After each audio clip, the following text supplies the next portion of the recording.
সরকার সরকার সরকার সরকার সাইফ হাসান সাইফ হাসান সাইফ হাসান সাইফ হাসান সাইফ হাসান ৭২ বলে ৮০টা রান করে পরাজিত হয়ে ফিরে গেছে।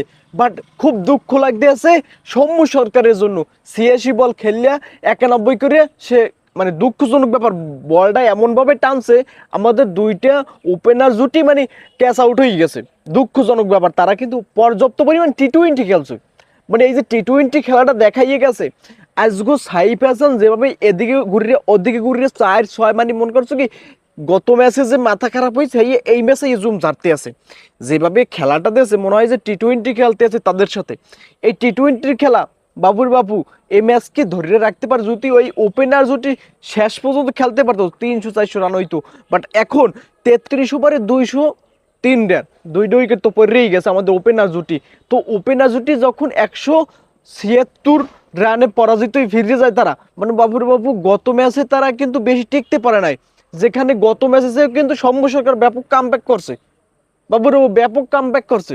তো এই যে মানে ৮৬ বলে ৯১ রান বেড়ায় মানে ব্যাটটা এমনভাবে টানছে যাই একটা হাতের মোয়ার মধ্যে পড়ে গেছে। দুঃখজনক ব্যাপার, এই হতবাগার জন্য খুবই কষ্ট লাগতে আছে, খুবই কষ্ট লাগতেছে। আর আমাদের শান্ত কাকু মানে কি কম, শান্ত কাকুর তো দোষ নাই। এই আকেল হোসেন যেভাবে বল করতেছে দেয় অপে আছে, অপের বার হঠাৎ করে লেগে টপট করে মানে সরিয়ে গেছে। আর ব্যাটটা টানতে আসে না, প্রায় পারতেও আসে না। দুঃখজনক ব্যাপার, মানে তাদের বলের ভাওই বোঝে না। শান্ত কাকু বলের ভাওই বুঝতেছে না যে আমি কোন দিকের বল কোন দিকে নিয়ে মানে খরচ করবো। যাই হোক, অভিনন্দন বাংলাদেশ। আজকে যদি এই ওপেনার জুটের মধ্যে পিড়াইতে পারে, আজ যদি রিশাদ পোলার আবার কয়টা বল পিড়াইতে পারে তো ৩০০ রান এমবি ছাড়াই যাবে, এমবি ৩০০ ওভারটেক করে যাইবে। এই ৩০০ আর ৩০০ থাকতে পারবে না। এই জয় কাদের জয়? বাংলাদেশের জয়। আজকে হবেই হবেই বাংলাদেশের জয়। বাবুর বাবু স্টেডিয়ামে মানে যখন ওই আর তাহিদের আউটটা দেয়, আম্পায়ার আলার নাতে কেউ সহে দেয় না, কানে শোনে না, দেখতে পারে নাই যে মানে মানে ভুয়া একটা আউট দিয়ে মানে নিজের নিজের অভিজ্ঞতা থেকে মানে লস করতে আছে, সেখানে একটা ভুয়া আউট।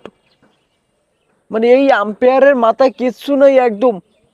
আউট চাইছে, তারা দাবি করছে, দেখকে দিয়ে দিছে বাবুর বাবু। যাই হোক, অভিনন্দন সাইফ হাসান, অভিনন্দন সরকার। এই সরকারের জন্য খুব দুঃখ লাগতেছে।